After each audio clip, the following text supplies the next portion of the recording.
Students, आज की video में हम स्टार्ट कर रहे हैं चैप्टर नंबर 4 जिसका नाम है strategy of industrial growth 1947 to 1990।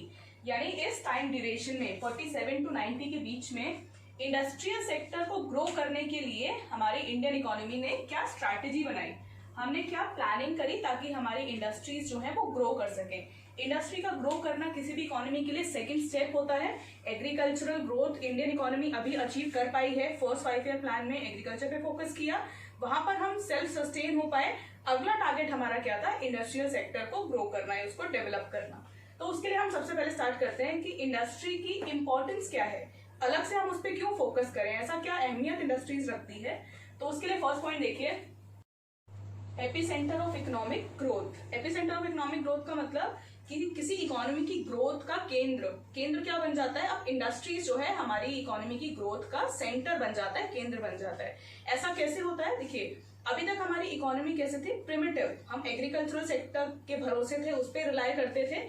लेकिन जैसे जैसे कोई इकोनॉमी की जीडीपी बढ़ती है, उसका जीडीपी बढ़ेगी, प्रोडक्शन बढ़ेगा तो इनकम भी बढ़ेगी। इनकम बढ़ने के बाद लोग जो है एग्रीकल्चरल प्रोडक्ट से हटकर different kind of products demand करने लगेंगे। एग्रीकल्चर से क्या मिलता है हमको? फूड ग्रेन्स वगैरह मिलते हैं, आटा, दाल, चावल।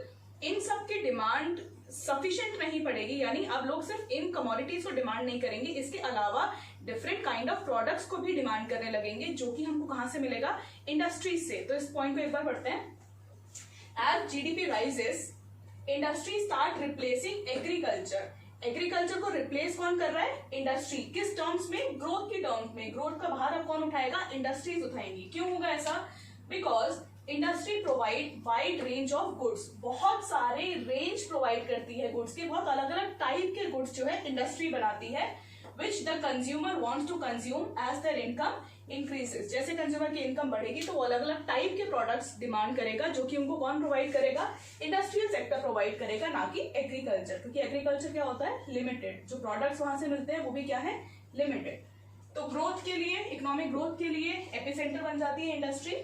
सोर्स ऑफ एम्प्लॉयमेंट, बहुत से लोगों को रोजगार देता है हमारा इंडस्ट्रियल सेक्टर। देखिए, इस बात में कोई डिनायल नहीं कि एग्रीकल्चरल सेक्टर हमारा प्राइमरी सेक्टर है, जिसपे मेजॉरिटी ऑफ पॉपुलेशन डिपेंड करता है फॉर जॉब्स एंड एम्प्लॉयमेंट। लेकिन एग्रीकल्चर की लिमिटेशन है, एग्रीकल्चरल सेक्टर हमारा ऑलरेडी ओवरबर्डन्ड है, यानी जितने लोग वहां पर एग्रीकल्चर में काम कर सकते हैं उससे ज्यादा लोग ऑलरेडी एग्रीकल्चर में एंगेज्ड हैं। तो जब पॉपुलेशन के साथ साथ हमारी वर्किंग क्लास बढ़ती है, नए लोग ऐसे हमारी क्लास सोसाइटी में आते हैं जिनको जॉब्स की रिक्वायरमेंट है, उन लोग को जॉब प्रोवाइड एग्रीकल्चर नहीं कर सकता। तो यहाँ पर रिस्पॉन्सिबिलिटी आ जाती है इंडस्ट्रियल सेक्टर की। तो इसको एक बार रीड करते हैं। As agriculture is already overburdened in terms of providing jobs, it is not able to absorb the rising workforce. जो नई वर्कफोर्स है, हर बार जो लोग जॉब्स में आते हैं, जॉब्स ढूंढते हैं, उस इंक्रीज होती हुई वर्कफोर्स को जॉब प्रोवाइड एग्रीकल्चरल सेक्टर नहीं कर पाता है। So industry provides employment to the rapidly increasing workforce. तेजी से बढ़ती हुई वर्कफोर्स को जॉब प्रोवाइड करने की रिस्पॉन्सिबिलिटी किसकी हो जाती है? इंडस्ट्रियल सेक्टर की। Next importance is source of mechanised means of farming. अभी तक हमने देखा था, हम एग्रीकल्चरल सेक्टर में फोकस कर रहे थे, कोशिश कर रहे थे कि वहां पे मशीन्स का ज्यादा इस्तेमाल हो सके ताकि प्रोडक्शन बढ़ सके। तो एग्रीकल्चर में यूज होने वाली मशीन्स, जैसे कि क्या क्या यूज होता है वहां पे?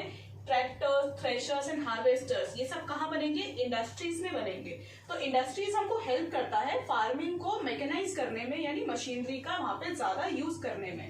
तो इधर देखिए, use of tractors, threshers and harvesters in farming has become possible due to the growth of development of industries. अगर इंडस्ट्रीज नहीं होती तो हम एग्रीकल्चर में मशीनरी का इस्तेमाल नहीं कर पाते।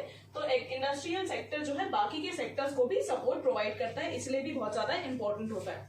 नेक्स्ट कम्स इंफ्रास्ट्रक्चरल ग्रोथ, यानी इंफ्रास्ट्रक्चर की ग्रोथ में भी हेल्प करता है इंडस्ट्रीज। कैसे? कोई भी ऐसा एरिया जहां पे कोई नई इंडस्ट्री सेटअप हुई है, वहां पर क्या चाहिए होगा? रोड्स चाहिए होंगी ताकि लोग वहां तक पहुंच सके, वहां पे बिल्डिंग सेटअप करी जाएगी, वहां पे लोगों को जॉब्स प्रोवाइड करी जाएंगी ताकि आपस में वो कम्युनिकेट कर सके। इसके लिए मीन्स ऑफ कम्युनिकेशन चाहिए होगा। तो इंडस्ट्री सेटअप होने के साथ साथ ये सारा इंफ्रास्ट्रक्चर भी डेवलप होता है। तो इधर देखिए, growth of industry leads to growth of infrastructure like means of transportation. Transport improve होगा, वहां पे रोड्स बनेंगी, वहां पर कई नई सोर्स ऑफ कम्युनिकेशन डेवलप होगा, बैंकिंग एंड इंश्योरेंस सर्विसेज वहां पर सेटअप होंगी। तो इस तरीके से इंफ्रास्ट्रक्चर को ग्रो करने में भी इंडस्ट्रीज हेल्प करती है।